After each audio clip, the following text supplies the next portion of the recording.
Charlie Cousins, who's with me today, is probably best known for an ongoing role that he had in the Dr. Blake Mysteries. Charlie's character, Charlie Davis, went from being a constable to a sergeant, and by the last series, he was actually living in the Dr. Blake household. So I think that's a mark of the esteem in which Charlie's work has been taken, that he was able to move right into the house. But there's a whole lot more to Charlie, and we'll explore that today. So, hi Charlie. Hello Leslie. Thank you very much for coming along today. It was great. It's a great performance, and I really enjoyed watching all of your work on that. But you've done so much more than that series. So let's take you back to the start. What brought acting into your life in the first place? High school? Yeah, I was like 12 or 13. I did a little play in high school and got up on stage and just felt like I was transported to another world, really. And that sort of had a really profound impact on me. And then, you know, as all profound impacts do, it's like you spend the next little while kind of going, what was that? What was that all about, kind of thing. And I remember going home and shooting some hoops in the backyard and just sort of pondering it and, you know, going, is this something that I could do for my life, for my career? And it felt like a way, a professional, legitimate way of being free, really, that I didn't have to, you know, just pick one life or one role or one occupation. It felt like I could explore all of life and all of life in me, kind of thing. So. And then you went to WAAPA. Yeah, I was 18 when I got into WAAPA, and it was a whole lot of fun. I didn't love high school. I found it like I would have preferred to have been at a performing arts high school or a Steiner school or something like that that was more experiential rather than kind of, you know, intellectual and that kind of dry intellectual learning. Yeah. I wanted to be dancing and singing and acting and, you know, learning the craft of theatre, really. Going to WAAPA was great because it was all experiential, you know, and I was amongst a whole bunch of other wonderful freaks, you know, who were also interested in that, and so that was great. It was funny, I remember when I got the acceptance and going, oh, it's in Mount Lawley, and I remember thinking, I remember picturing this, you know, I thought it was going to be this amazing mountain and this kind of profound acting school, and we'd all be like doing Aikido out on the lawn and people would be talking about philosophy and people would be, you know, like sharing ideas of the latest techniques of acting. And I got to Perth and it was like dead flat. It was like a desert, you know, and people weren't out on the lawn doing Aikido and stuff like that. But it was a good experience nonetheless, yeah. So did you start working pretty much straight away when you finished WAAPA? I did, yeah. I was lucky to get a few jobs that got me by. For the first 4.5 years I lived off my acting. Wow, that's fantastic. It was good, but you know, any curse can become a blessing and any blessing can become a curse. And I was a very, very sensitive kid and a very insecure kid. And I was petrified that I was, you know, a few teachers at drama school and high school kind of pegged me as somebody that would possibly do well in soaps, but wouldn't ever be a real actor or a real, you know, character actor or a theatre actor or, you know, that kind of thing. And that had a really damaging effect on me. I can imagine. Because I was so sort of desperate to kind of find some guidance and find, you know, teachers that I felt like, or if they could see the potential in me, then I could feel the potential in me. So there was a lot of, you know, even though I had a little bit of success, there was a lot of sabotage in there as well, and a lot of kind of fear and terror and pride and, you know, self-righteousness and a whole bunch of stuff moving around, you know. So after the 4.5 years of acting, I was like, okay, well, I'm a successful actor now. I'm going to get really picky and really choosy. And, you know, Melbourne's a really small industry. Australia's a really small industry. And I got so picky and choosy that I kind of picked my way out of the industry, really. Right. Yeah. So that was a good humbling lesson for me. Yeah, very good lesson. Yeah. You've just mentioned something that I think is really important, which is self-sabotage. I Yeah. think a lot of actors have a very big chunk of that. Yeah. How have you managed to deal with that? Well, a lot of it has been through exploring self and I do a lot of meditation.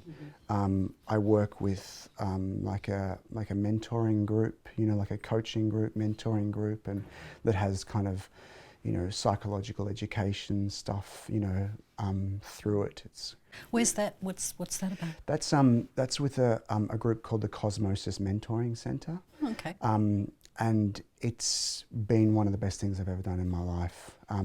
It's kind of like, the way I like to describe it, it's kind of like it has meditative aspects to it. It has, you know, psychological aspects to it. It's kind of like Brené Brown. Do you know Brené Brown? No. She's like a social worker. She's written these wonderful books called The Gifts of Imperfection. Okay. It's kind of like Brené Brown and Eckhart Tolle kind of combined. So kind of really just examining myself and really kind of working on myself, because there's something, when you don't find a teacher that you click with, that's hard, but it also forces you to find the kind of teacher within yourself and to kind of really, you know, find that self-approval and self-acceptance. Because I think without that, we're sort of like, you know, being tossed in the breeze, you know. You're in real trouble if you're an actor and you don't have that self-belief. Totally. Yeah. Yeah. So how has the meditation changed your craft? It's been huge for me. Yeah, it's been, it's helped me let go of looking for stuff outside of myself, basically. It's helped me kind of come home and find my own centre and find my own core, and to kind of trust that and to come out, you know, to come from that. So it's helped me let go of, you know, looking for approval outside of myself. It's helped me let go of, you know, taking rejection personally, or making stories or making meaning out of rejection. But, you know, we're constantly rejected, like, you know, day after day after day. And so I think that lifestyle can either cripple you and, you know, turn us into some sort of, you know, neurotic mess where we're like, you know, looking for ways to cope through diets or health regimes or plastic surgery or, you know, like all this kind of stuff. Or it can, or, you know, that kind of tough love can kind of inspire you to become more resilient and to be more grounded and to be a more functional human being, and to create self-care, you know, in a deeper way. I'm glad you've raised the question of self-care, because I think it's a really important one for actors. We take ourselves to some very dark and painful places. How do you find your way out of those? Yeah, I mean, meditation is a huge technique for finding my way out of those. I mean, there's so much emphasis in acting training, in classes, of like, how do we get ourselves to get into the character? How do we make it more real? How do we make it more deep? How do we make it more profound? But there's not so much emphasis on, okay, once it's real, once it's deep, once it's profound, how do we, you know, let go? How do we cut the cords? Yes. How do we lay it to rest for the day? And you know, and I think I mean, the way I see meditation is it's kind of like it's the other side, like the other side of the same coin to acting, in terms of how do we let go of attachments? How do we allow ourselves to feel feelings and to have these feelings move through us without necessarily needing to do something about them, without needing to kind of act on them, to kind of flow, you know. I mean, the great thing about acting and film and theatre is that it's such an emotional experience. Hopefully, if it's a good experience, it's where, you know, the whole world is kind of addicted to stories. Absolutely. Because we get to experience, you know, archetypes and roles and dreams and possibilities of what it's like to live different lives. But to be able to, you know, have that incredible experience and to allow that deep emotional experience to flow through us, it's a wonderful thing as an audience member to be able to watch that, but to get up on stage or in front of a camera and to allow that heightened emotional life to flow through us and to go into these areas that if we haven't done our self-care work, then they will knock us about. Absolutely, they do. Yeah.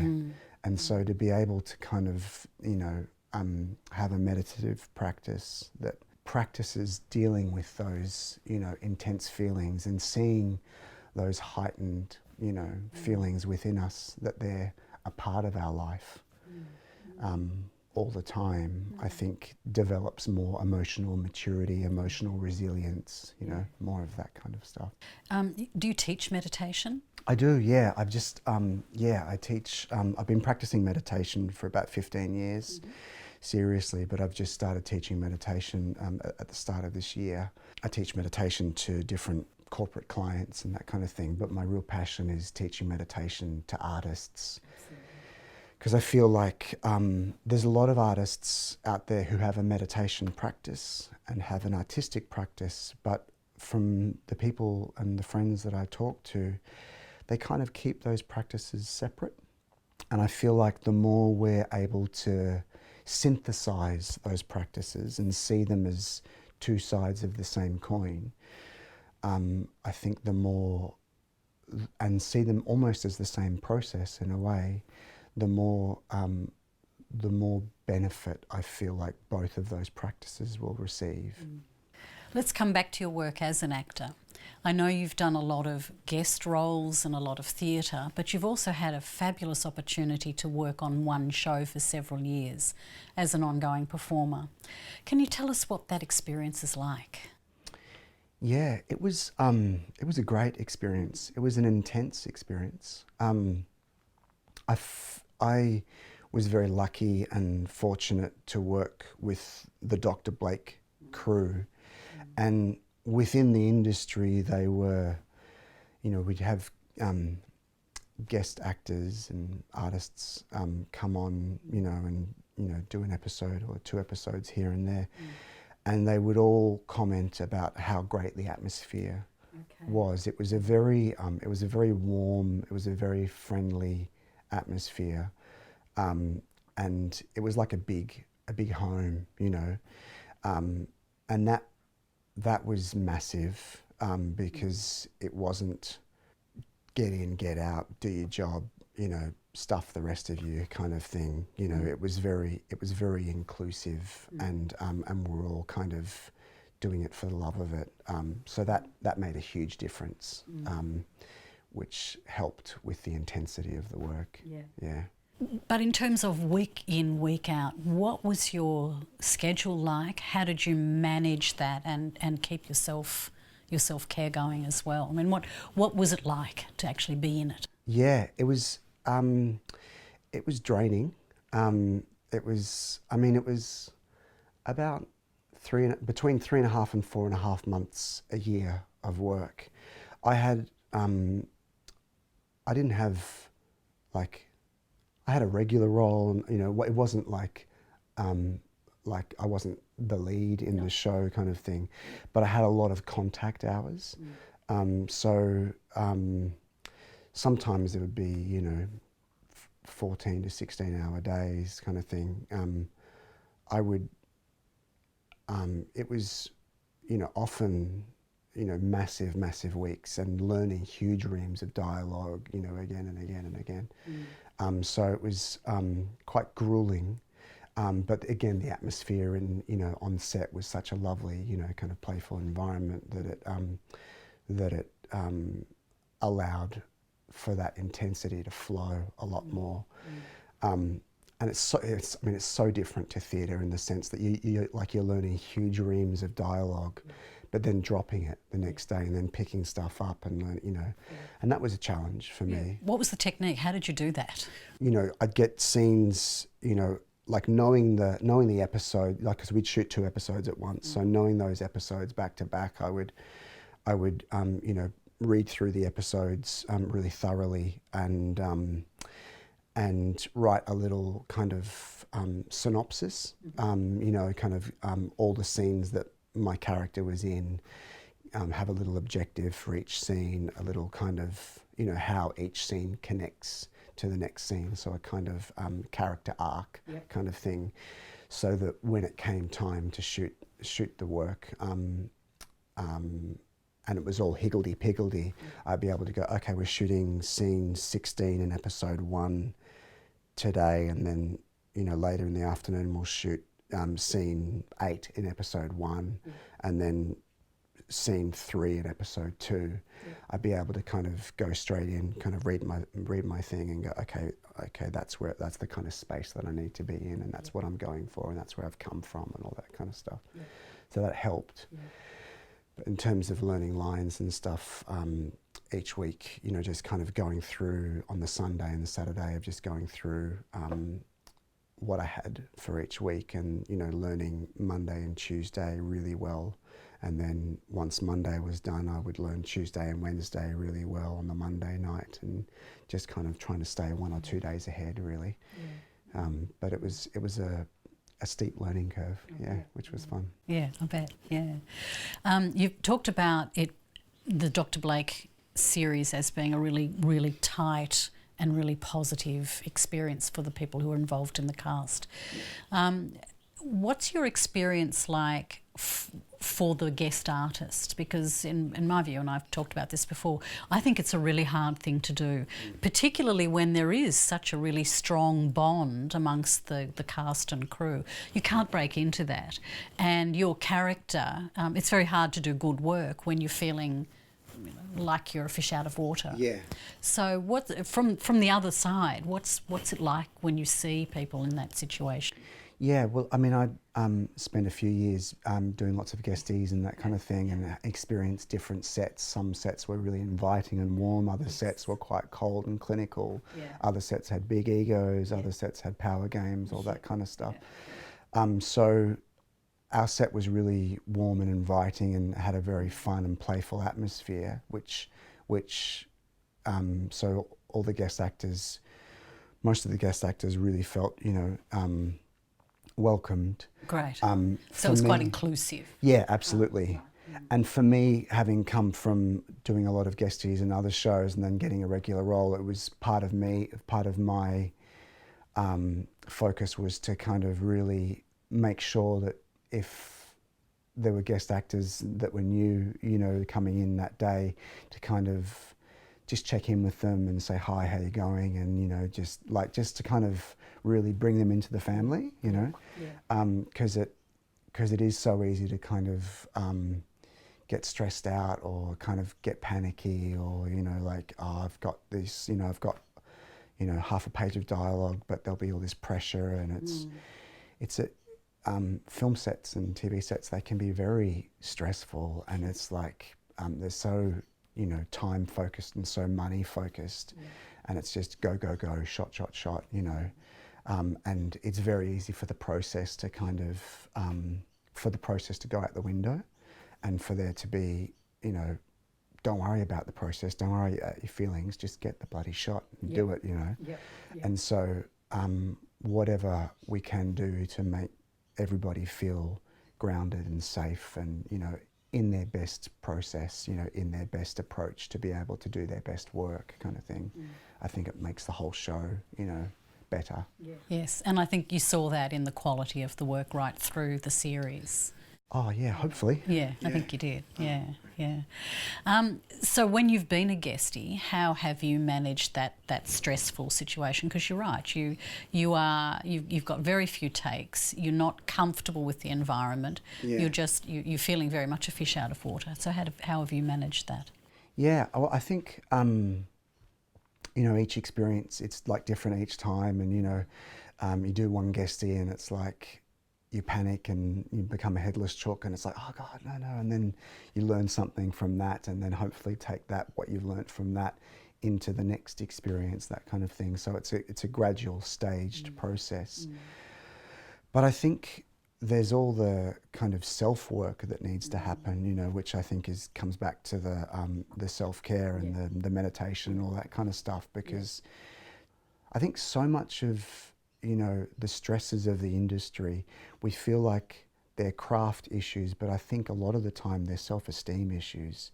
If we've got strong self-esteem, strong, you know, self-value, self-worth, and feeling really grounded and really present in ourselves, we're able to navigate through the curveballs and the challenges much more readily, much more fluently. So there's that issue, I think, you know, which comes with practice, and, you know, I think it can be actively worked on rather than having a terrible experience and then waiting for the next guest experience to see if you've conquered the last terrible experience. I think we can work on ourselves as actively as we work on our craft. But I think also the more we're in class and the more we are working on our craft, we start, you know, and the more we're doing plays and putting on, you know, shows and independent theatre and all that kind of stuff, the more we develop that resilience and develop that muscle, and it just becomes, you know, our food and drink. You know, it just becomes like, well, I know how to do this. I do this every Wednesday night, or I do this twice a week, or I do this, you know, I've done camera technique classes, or I've done, you know, Meisner classes, or I've done, you know, method classes or whatever, you know. Through that daily practice, there's a level of self-assuredness that comes, that is then able to, that you can then apply with the professional work. Apart from the meditation, which we've talked about, do you have a daily routine to keep your instrument tuned? Do you do voice work every day? Is there anything that you do on a regular basis? Yeah, I mean, I'm doing, constant, because I'm teaching as well. So I'm constantly preparing for those classes. Doing, I suppose, doing a lot of, you know, grounding work, you know, getting present work. A lot of, you know, movement stuff, you know. Part of the work that I do with the Mike Alfreds stuff is doing a lot of Laban. So let's talk about Mike Alfreds and do include the Laban, because I think that's really interesting. So who is Mike Alfreds? How did you get involved with that? Yeah, Mike Alfreds is a wonderful human being. He is an English theatre director and acting teacher. He is in his 80s and still going very, very strong. I've done a couple of his workshops. I did 6 days with him in Glasgow. I did 12 days with him in Melbourne through 16th Street. And they were life-changing experiences for me. Yeah. He's written a book also called Different Every Night, which is basically him documenting his rehearsal process of how he directs plays in a way that allows plays to be different every night, basically. So what's the essence of his technique? How do you do something differently every night? Basically, it's about getting the actors into their bodies, exploring the work on the floor in a really big way. He explores it in 3 ways. He's got text work, character work, and the world of the play work. And he's kind of like a braid. He's sort of braiding those 3 together through his rehearsal process each time. But essentially, there's no blocking. Okay. It's all about working with the play, working with the material in such a way that you approach it in lots of different ways, in very structured ways, but different ways all the time. And there's a level of confidence that builds in that work, that you're then able to then go on stage, and you've explored it and explored the given circumstances so thoroughly and from so many different angles that you're then able to, perform each night, having had experienced all the different permutations of where it could go. So, say it was a scene with a family, and it's like a reunion scene, and it's written, that they're, coming back for the first time. One night there might be a tremendous frostiness between all the family members, and a lot of distance. Another night it might be very tender and very warm. Another night it might be a lot of friction, very heated, So does this come from actors exploring different objectives every night, or how do they actually create those changes? The work still very much honours the playwright's vision, and so it's not about deconstructing the play and conceptualizing it and turning it into something quite radically removed from the original playwright's vision. But he has a process called points of concentration. So it's very Stanislavski kind of based. So working out objectives, all that kind of stuff, but getting those objectives into our bodies. And then with points of concentration, you start to work with the scene in a very detailed way, having a particular given circumstance of the scene as a point of focus. The example that he gives in the book is with the cherry orchard in the first act, where it's in the nursery, and there's a reunion of all the people coming together. Branya coming back from Paris.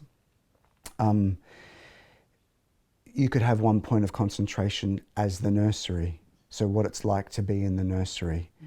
And so you would do the whole act, coming from, still pursuing your point, still pursuing your objectives, but having the nursery as a point of concentration.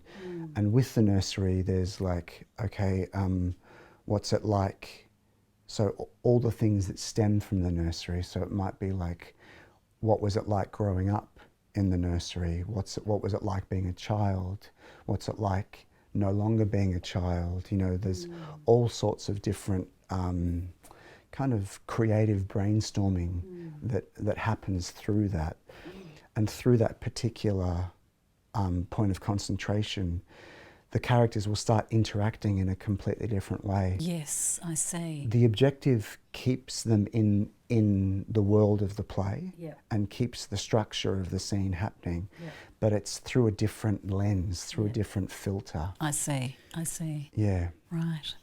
And you said you're teaching this now? Yeah, I've started teaching it, been teaching it for a whole year, and we're having a ball with it. Whereabouts are you doing that? I'm doing it at Sightworks in Brunswick. Okay. It's this old school that's been converted into like a creative, hub. Lots of people are working out of there. We've got a few classes running, and been doing it for 4 terms, and it's we're having a ball. We've been exploring Blood Wedding, Lorca, a Spanish play. We've been exploring The Crucible by Arthur Miller, which has been fun. It's been fun exploring such vastly different worlds and different scripts. So theatre is a bit of a focus for you at the moment? Massively, yeah. And I've just kind of become disenfranchised with the way a lot of theatre is rehearsed and the way a lot of it's sort of become so result oriented, and The world has become result oriented. yeah, absolutely.